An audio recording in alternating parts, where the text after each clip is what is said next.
Hello, everyone. Welcome back to Empower Your Soul podcast. I am hot off the press today, right after day 2 of my daughter's softball tournament, and I'm in a mood.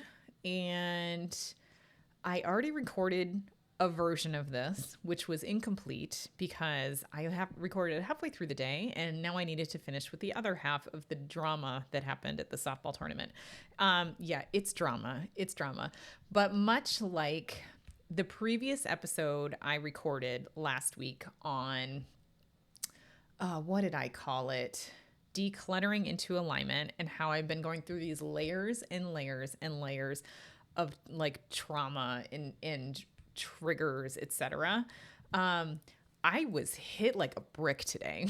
So I wanted to talk about it because I think it's such a really good, number one, like real life example of what these triggers can look like. And then number two, the revelations that have come from this today, I think are bigger than me, which is why I think I need to record this today.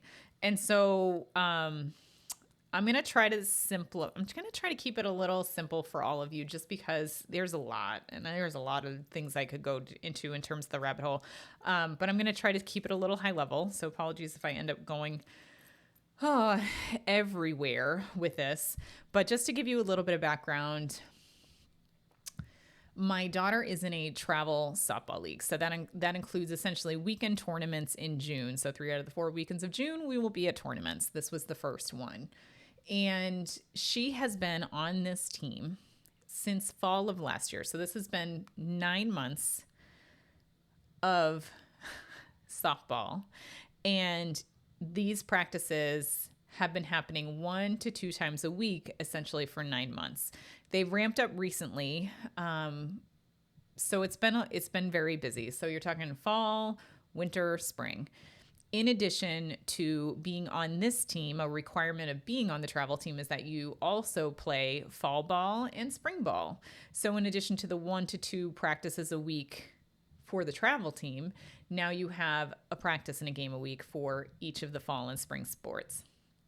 So as you can imagine, there has been a lot of time and effort put into this travel league. And before I say anything else, I just want to say massive kudos to the coaches. They are amazing. They are passionate. They are kind. They're always giving these girls huge kudos, positive comments. They are truly one of the best groups of coaches I have seen thus far, which is what makes some of this stuff that I'm going to highlight scratching my head a little bit and a little triggering for me. And just to note too, we've probably gone to about 50% of the practices, mainly because once you start getting to 4 practices for softball a week just for her, that's a lot for a 9-year-old. And in addition, in the spring, she also had Girls on the Run, which is an amazing program. So that was another 2 days a week. And then my son also had travel soccer, which was 3 days a week. So there would be weeks where we had sports 6 to 7 days a week. So needless to say, I put my foot down because it's me shuffling the kids everywhere. And I decided I need 1 day off a week where I'm not shuttling kids. So a lot of that was probably my decision. Okay. Truthfully. Yeah, I'm crazy. I'm crazy because I signed my kids up for this because they all asked to. I digress. So let's get to my first trauma trigger of the weekend. And so, this is going to get testy, and I love this. I love that this is going to get testy because I'm not going to say anything that you probably haven't thought if your kids are on sports as well. But the way the tournament has run so far, and I haven't seen them in a game yet, right? Because they've been practicing, right? So the way that they are now playing games, and they've played 3 today, 1 yesterday, is the infield has stayed the same players every game, every inning so far. The outfield and catcher has rotated across all of the girls that are left that are not playing infield. So the pitcher's always the pitcher, first base is always first base, you name it. And those of you that know baseball, softball, like, you know how much, do I want to go there? How like first base typically will touch it every play, right? Typically, right? Unless there's other runners on the base. Outfield gets less of a chance, especially at age 9, where not many girls are hitting into the outfield. So you can imagine that the infield is getting a ton of action play, and the outfield is getting less play and sitting on the bench more. As a parent who has put in just as much time, I mean, minus the 50% I wasn't there. I know I'm a little bit of an asshole. I'm sorry. But as a parent who's put in, time into the sport over the last 9 months, we're not talking about just an 8-week thing. It's a little appalling to me personally that they are playing favorites at 9 years old. This is my trigger. This is my trauma. Because when I was a coach, and granted, I'm not the best coach, but when I was a coach, I focused on equity. And I have coached softball. I did coach soccer. And even if you weren't at all the practices, I don't care. I'm still putting you in the game, and I'm still going to listen to what spot do you want to play, and I'll get you in there, because this should be fun. And my goal as a coach has always been, I want to make this fun for you. And so the fact that my daughter is sitting roughly 50% of the game on the bench, and the other 50%, she's in the outfield, not really getting a lot of action out there. She's starting to get a little demoralized about it. And she's starting to point out, hey, how come those girls aren't rotating out, but I am? And as a parent, what do you say to that? As a mom, what do you say to that? As a dad too, I suppose. What do you say to that? Because it's so heartbreaking to see your kids, and maybe this is the age where it start to realize that coaches can play favorites. They do play favorites. And so when I was really thinking about this, and there's a lot of parallels with this and how I feel about corporate America, I really found as I was really thinking about this, because it was the same for me in corporate America. Too fast, too soon, my team said. Let me hang on a second. So I digress just for a moment, because it really got me thinking that if you don't meet the coach's expectations, are you given punishments if you don't meet them, or entitlements if you do? And I'm going to be totally transparent that most of the infield players are the coach's kids, right? And to be fair, which means that they've probably gone to almost every single practice, right? And they've probably been on this team for a year, because I think this is a 2-year team. And so, yeah, they're probably a little better than some of the outfield players. And I know there's one coach's daughter who plays in the outfield who's newer to the team. So maybe it's not exclusively a coach thing, but most of them are the coach's kids. Most of them, right? So the reality is that these kids don't get necessarily equal treatment. So whether they're coaching or whether they're better, I can, whatever it is. But it seems really silly to me that the same kids are on the infield the entire tournament so far. And this is directly parallel to my son's soccer team this season as well. What the fuck is up with the sports this spring?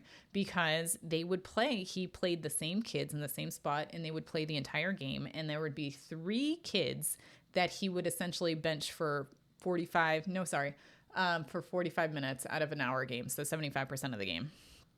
And so I had to have a conversation with the coach, and I'm like, what happened to equity, right? What happened to equity? What happened to treating the team, the players, equally? And maybe this is what happens at 9-year-old, and then my son's 11-year-old. Maybe that's what happens at this level. But for me, I'm scratching my head about it. And it's triggering for me, because it's so similar to corporate, because you have to do exactly what your manager, what your leadership team tells you to do, how they tell you to do it, the timeline they tell you to do it. Otherwise, they're going to bench you. They're going to give you shitty projects. They're going to not give you a pay raise. They're not going to give you as good of a bonus as you deserve. unless you play the game. And so, like, this is a big trigger for me. So I get so pissed off about inequity. And let me just go down the rabbit hole just for a minute here.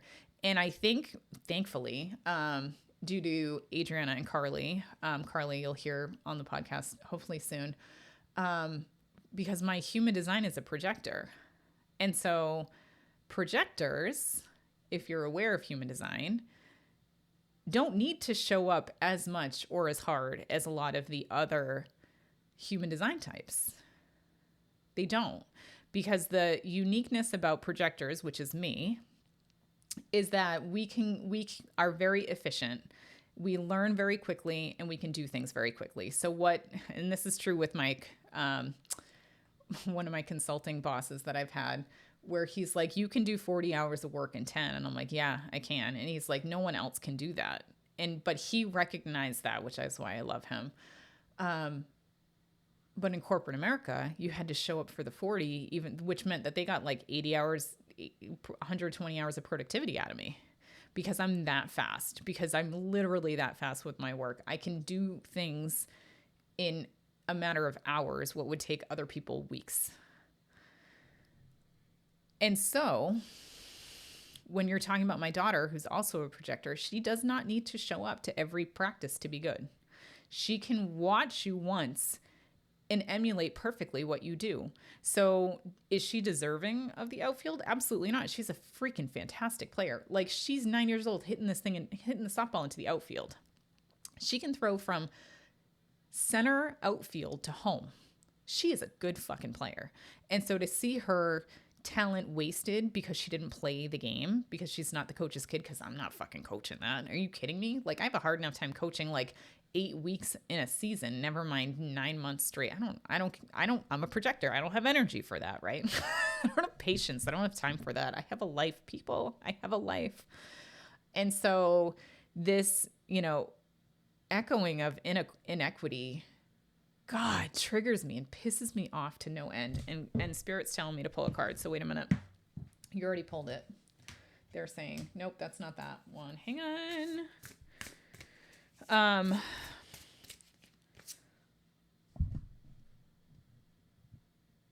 Oh, fuck you. Sorry, not you. Not my listeners. That was one of those fuck you moments from Spirit. The card I pulled, and this is a brand new deck. It's the Inner Child Oracle. So for those of you that are doing this work, that's a great oracle to work with. Inner Child Oracle. And the card says, pull yourself close. Every part of your being is deserving of love. And I think that's really what this is. It's because so love is money, by the way, in the financial world, because you don't actually want love. You want money. But in Abby's case, love is being on the field and getting part of the action and feeling like a member of the team, right? Feeling like, and we'll get to this one in a minute. So if you don't play the rules of the game, you don't get the love that you deserve, right?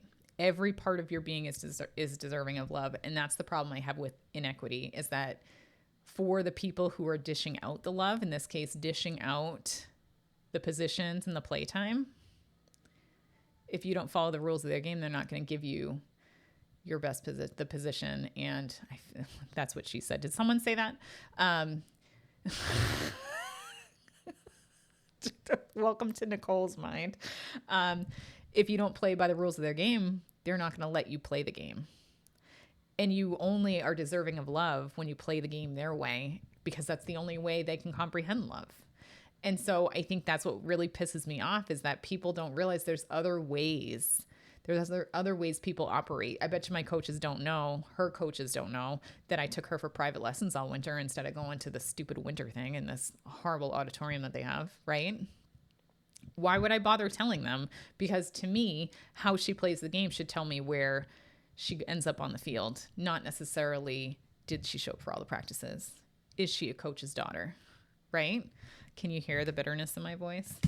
Out of alignment cue for projectors right there. It's right there in the podcast.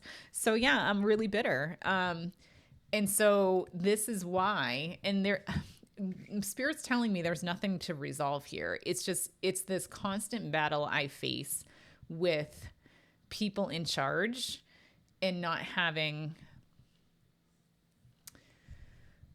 the authority figures and not playing the game, essentially, because that's what I do. I don't bother butting heads with the people that are in charge. I don't bother butting heads with most of the coaches, because what's the point in that?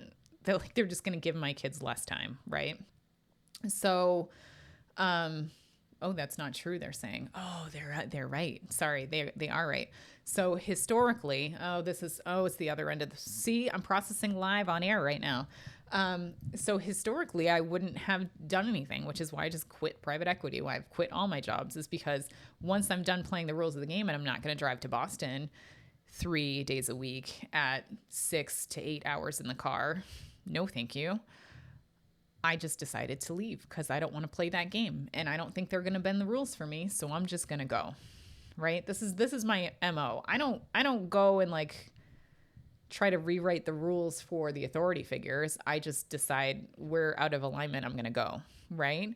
But the reality is that with soccer, I had a conversation with the coach, and I said, why is my son benched so much?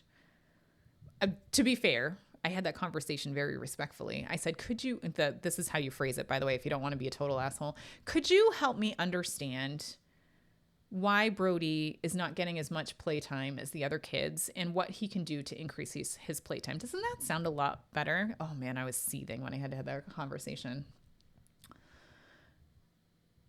But I did have that conversation with Brody's coach. I did. And do you know what happened? He ended up doubling his playtime. I mean, it was still shit, don't get me wrong. But he went from 5 to 10 minutes a game to about 20 minutes a game, which was way better than it was before. But it's okay to have that conversation. That's one of the cards I have today. It's okay. You can do hard things. You can have that conversation if you feel like it's not right. So I guess the moral of trigger number 1 is I don't always have to play the game, but sometimes I can play the game in my own way, but still act like I'm playing the game maybe. Hang on, that's not the moral of the story. The moral of the story is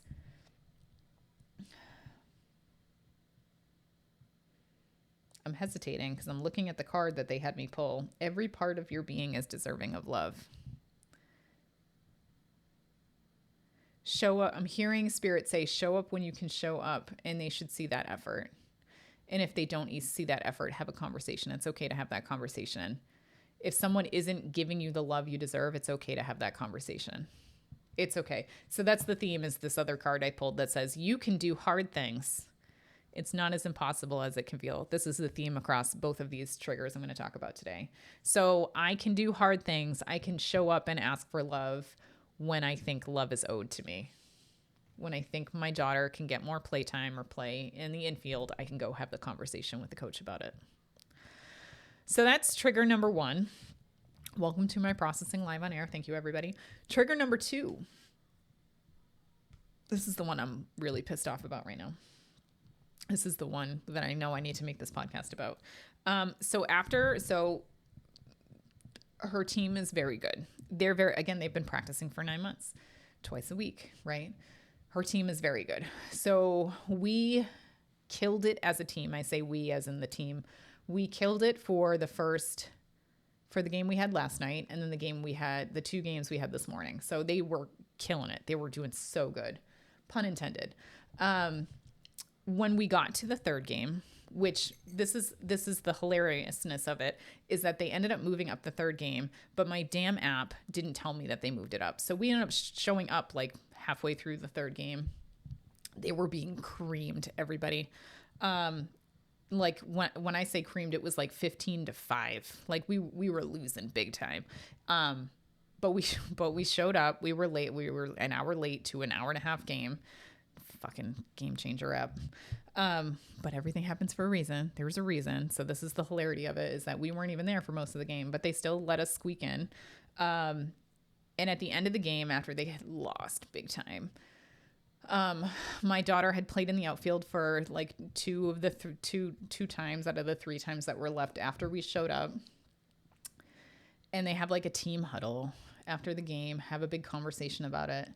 And then when my daughter's packing up her softball bag, because that's the last game of the day, it's time to go home. It's starting to rain. She gets in the car and immediately starts bawling her eyes out.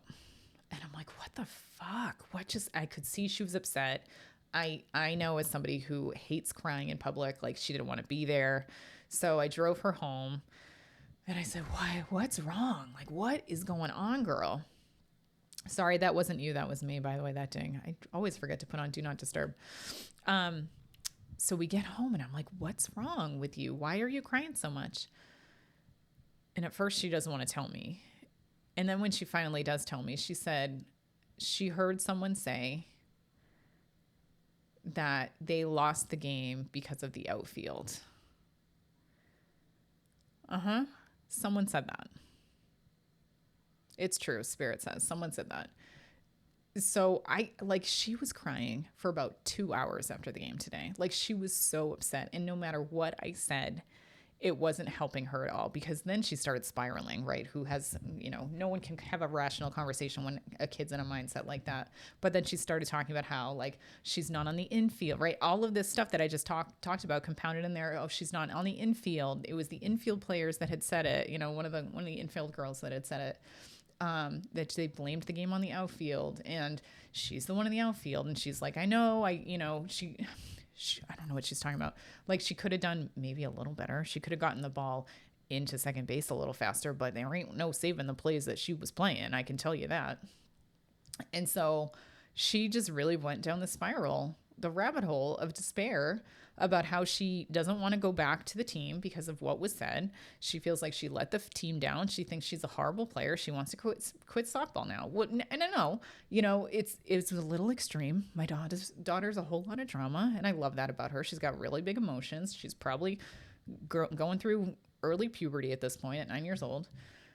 And I just felt really bad. And it just sucked because no matter what I said, she's like me, where she's her own worst critic. What she heard that comment and she said, that's right. That's right. I am a horrible player. I shouldn't be playing. That's like literally how she reacted. Can you, like, those of you, know what I'm talking about. You do that too. I do that too. So I get it. So I did not want to let her, hearing her say that was a huge trigger for me, because I was like, I am not letting that energy go into your nervous system. I'm not letting you store that energy in your body. That's bullshit. Let's talk about this, right? And so I talked about how great she was and how she's been trying really hard. And I talked to her about how at 9 years old, she's better than I was at 14, which is not a lie. And I was a good player. The team sucked, but sorry, family. It was my uncle that coached us. But that's how it was when I was growing up, right? So I had to have the conversation with her. I'm like, you have no idea how good you are. You have no idea how good you are. And just because they're not playing you on the infield does not mean you're any worse than any of those players. That just means whatever the fuck I just talked about, right? And so she obviously was very sensitive that she doesn't see the reward of her 9 months of hard work. And she wants to quit because of one bad comment. And so I was seething with anger, I was so pissed. And I was like, should I? I don't want to rock the boat. Should I send a message? And then finally I was like, fuck that. I'm sending a message. That was a horrible comment. And I'm worried at the time I'm sending this message, I'm worried if someone else in the outfield had heard it and was also crying, because I know kids. I coached. I know kids can be mean. I get it. So I sent a note out to the entire team on Game Changer. Yeah, I did it. Because she didn't tell me who had said it at that point. So I was thinking, well, if it's a player, their parent will be on here. If it's like a player's sibling that had sent it, again, the parents will be on there. So I'm just going to send it out there, because I don't know if someone else is crying at home. I don't, right? So and I'm coming from the perspective of, if I was a coach, I would want to know, because I would want to address it with the team. And I want to make sure everyone on the team feels valued and supported. And we all know one bad apple will sour the entire batch. And that has always been my motto. So I am when I was a coach, I would bench the kids who were mean to each other. I'd be like, nope, you go sit down. You think about what you said. That's unacceptable. They are your teammate. You work together to win, or you will all lose. And so this is my perspective as a coach, as a human being. So I sent this message out, and it was like 3 hours later that the coach finally responded. And mind you, I already said in this podcast episode, they are amazing coaches. So I have nothing but respect for the coaches. But this coach totally brushed off my comment. This coach essentially said after the game, they talked about their big feelings, and which is fine. You can be upset that you lost. One of the infield players, who was the coach's daughter, by the way, the one that responded to me, replied that, so they feel like, they could have handled the ball. I can't remember the exact wording. They could have handled the ball a little better. They fumbled it a little bit. And then there were some other comments about, wishing they could hit better, like all valid comments. That's okay. All valid comments. And Abby was a little sad about some of the comments that people made, but they weren't directed at her. They were kind of directed at the outfield, but again, it was a little snarky. It was a little bit of passive aggressive. You all know. Like if someone says you couldn't get the ball in time, obviously they're pointing at the problem is the outfield, right? So like she's smart. She knows how to read people, right? So she knows people are pissed about the outfield. And then somebody actually said it, right? So this coach is just like, well, we had this talk and we let everyone express their words.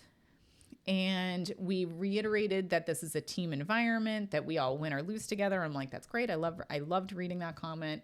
And she's like, and I have to be honest that in all my years of coaching, this is one of the most sportsmanlike team I have ever been on. And all of these girls love and support each other.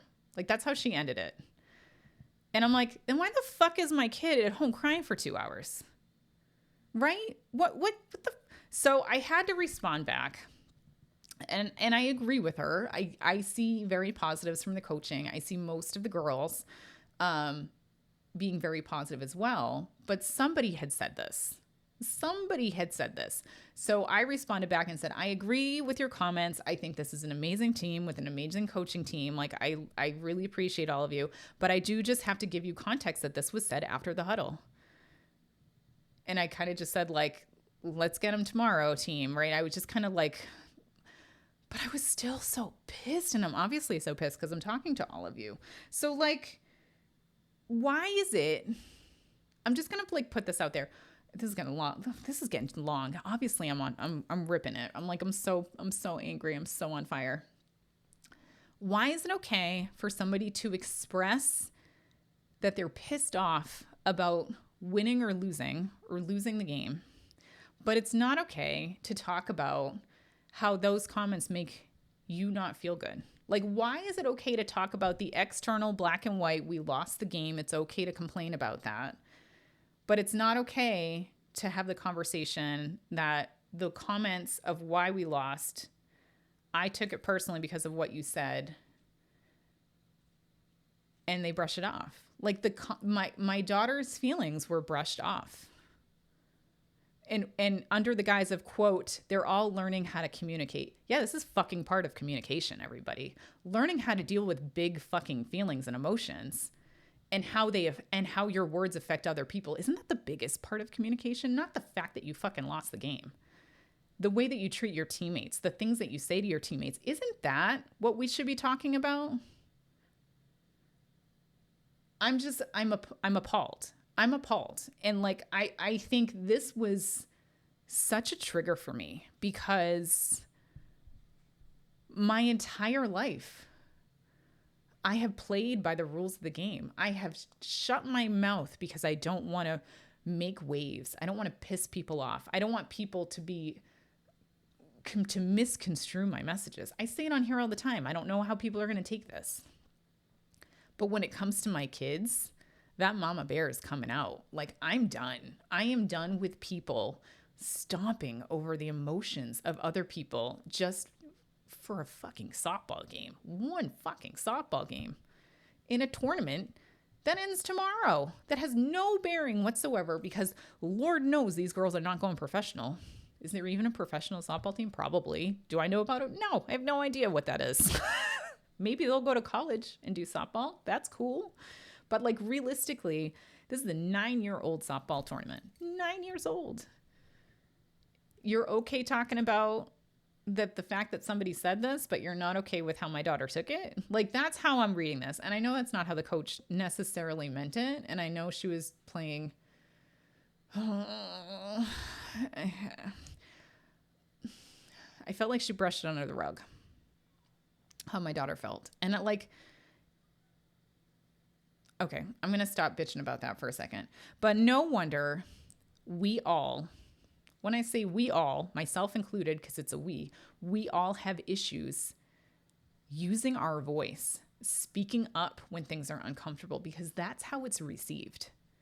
And my daughter didn't even want to tell me.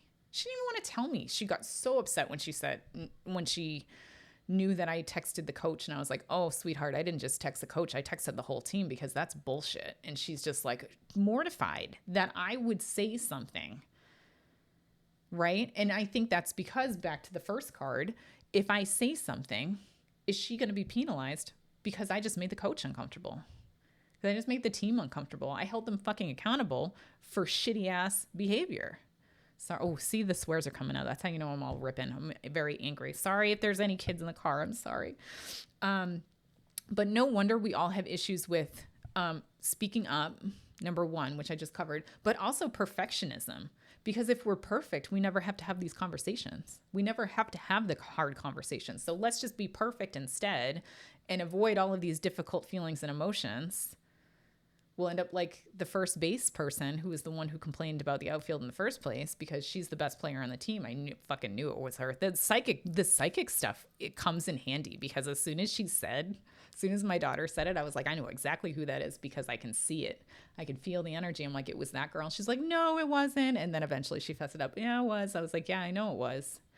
That's where the psychic stuff comes in very handy as a mom. I got to tell you that. But think about that, right? Think about like this need for perfectionism so you don't have these uncomfortable conversations. And then like, because we're not perfect, because no one is, we end up preferring to minimize our emotions instead of actually voicing our concerns about how we feel. And no wonder like the somatics thing that we've been talking about is so big, because we would rather keep our mouth shut and push our emotions way down deep inside, because that's a fucking lot easier than having hard conversations, right? So like think about this for you. I'm thinking about this for me, and like how we minimize our feelings, how we're called sensitive. Right? How like, because everyone wants like these big conversations about where does this stuff come from, right? And I just like, and I have the same problem. It's like, where does this stuff come from? And we want to do, these big trauma sessions about not being able to use our voice and talk about maybe it came from our parents, maybe it came from our lineage, our ancestry, maybe it came from a past life. But the reality is that it comes from moments like this. It comes from these itty bitty moments in childhood where you learn that using your words isn't safe. You learn that big emotions, you're not supposed to let them out because you might disrupt the balance of the team. Who actually disrupted the balance of the team? Because it wasn't my daughter. It was the person who made the comment in the first place, right? And because I use my voice and I speak out, maybe now I'm going to be seen as the bad apple. And by the way, I'm the local medium. I'm fucking crazy anyway. No one believes me anyway, so might as well just go all out on this, right? But realistically, I think that I'm really processing all of this, processing like the inequity with these sports teams, processing the fact that I can't have these hard conversations because why? Because the coaches are too sensitive? No. Yeah, maybe, right? But like, this is where all of these core freaking wounds come from. It's not us, it's our society. It's the fact that we are literally born and ingrained into a society that oppresses emotions and sensitivity and big feelings, all for the name of the game of like corporate America and like becoming a lemming, becoming a number, getting in line, right?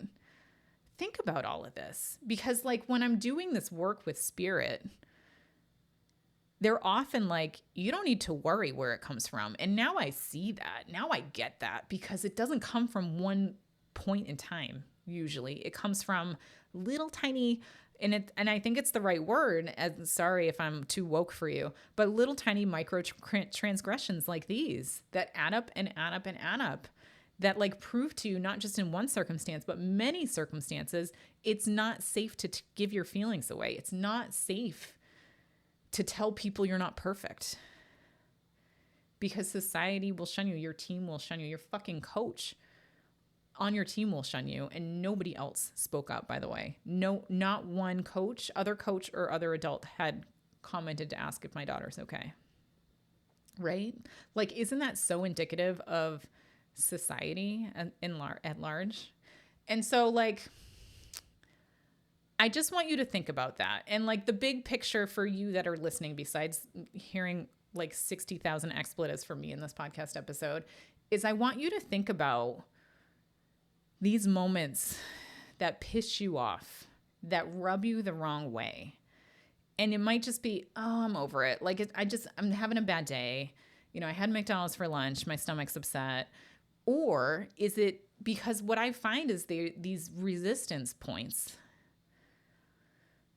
this frustration points, like the part where you get pissed off. Like, these are little things that are out of alignment for you.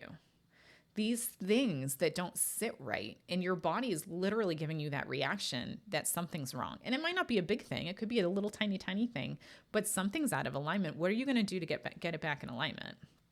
Because what I'm realizing is this is something I need to do, because I am a perfectionist. I am somebody who does not feel comfortable speaking up when I see inequity, when I see people's feelings and emotions being trampled on. I'll do it if I'm in charge, but when someone does it to me or does it to my kids, I think twice, 3 times.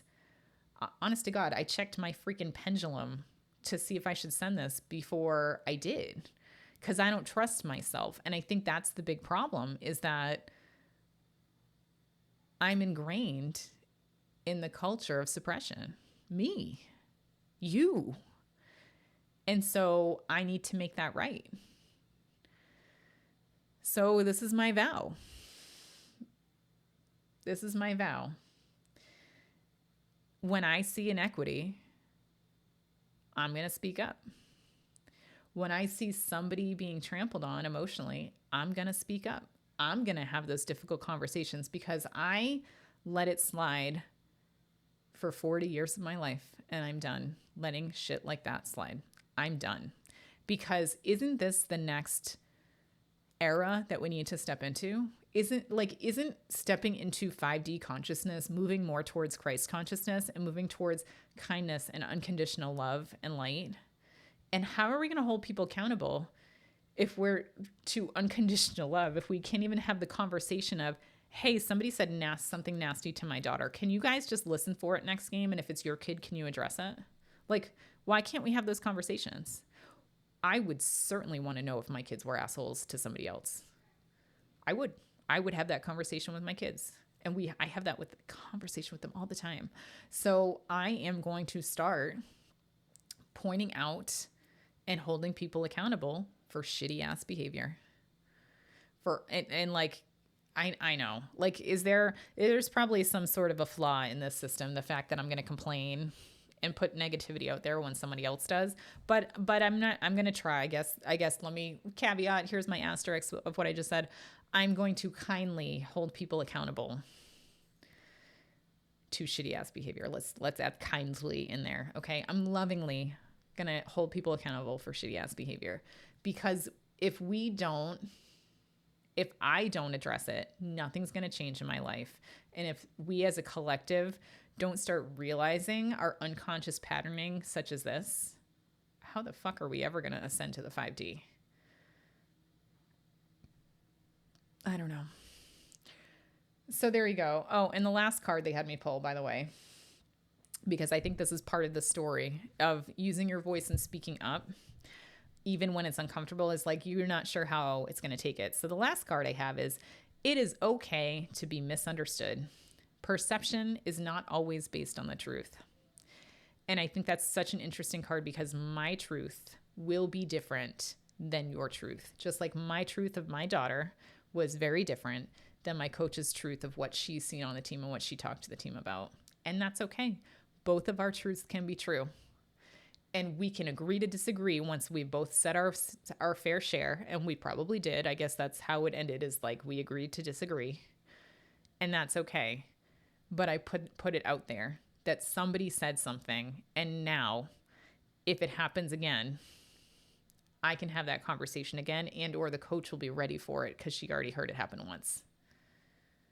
And so like, it's not necessarily, using your voice isn't necessarily going to fix the problem. Maybe not. But at least then you're using your throat muscles, right? Like that's what she said again. Oh, we did it twice. We did it twice. But then you're actually using your throat chakra. Let me say it that way. And you're actually giving yourself, just like that first card, you're deserving of love. What about yourself? What about your self-love? Are you deserving? Do you know that that was rude and that you can show yourself love and kindness by saying, I don't accept that. I'm going to give that back to you. And by the way, that's exactly how it felt when I told the coach that this is what someone told Abby. It was almost like I was taking that and giving it back to the coach and saying, you take this. I don't want it. It's not mine. It's not right. It's not right here. It's not real here. You take it back.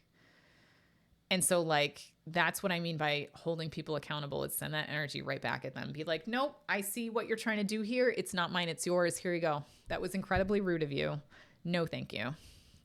You can take that and you can go. I'm not taking that. And so like when I hear accountability, like that's what I see in my head is like, you take that energy and you give it back. So I'm just going to leave that little nugget here. Oh, and by the way, after all this went down, and I decided I was done with the day, I took my daughter to Walmart. Yeah, we did it. Sorry. We went to go get Legos and at-home spa stuff, which I'm going to go do with my daughter right after this. And I was backing out of the parking spot, and this guy who was also backing up like, I don't know, 8 spots down at the same time. Well, apparently he backed out a little bit faster than me, and he was now right behind me blaring his horn at me. And I was just like, Jesus Christ, today. And my daughter's like, you know what? Some people suck sometimes. So, you can take that too. Some people just suck sometimes. That's not a you problem. That's a them problem. Give it back. I don't take your horn. Let me beat mine and I'll send it right back to you. There you go. I hope, I'd love to hear what you think about this. And I don't know if like you also have problem with youth sports. What is wrong with youth sports today? I don't know. It wasn't like this when I was little. And just notice how little tiny like micro transgressions throughout the day. What does that mean? Write it down. Like follow that path. What does that mean? And if you need to, buy this inner child oracle deck and let it tell you what it means, like I did today, because I was like, I don't even know how to synthesize this. And then they brought it to me. Thank you, Spirit. Here goes another tournament tomorrow. I asked my family to come and cheer on my daughter as loud and obnoxiously as they can to hopefully get her interest in the sport back. She's so good at it. But ultimately, if it's not fun, I told her, let's quit. And that's what I told her. If you don't want to play, if this isn't fun for you, we can stop today. I don't care. Because if it's not fun, it's not worth it for me. So yeah, change the game. Everybody, change the game. We don't have to be victims anymore. We are now fully grown adults. If you're listening to this podcast, I promise you too are a full-ass adult, and you get to decide how people treat you. So I'm going to challenge you. How do you want to be treated? And if you're not treated the right way, send it back. Return to sender, everybody. All right, this was like the longest podcast episode ever. Welcome to my life, everybody. From my soul to yours. I hope you have a wonderful day. Take care.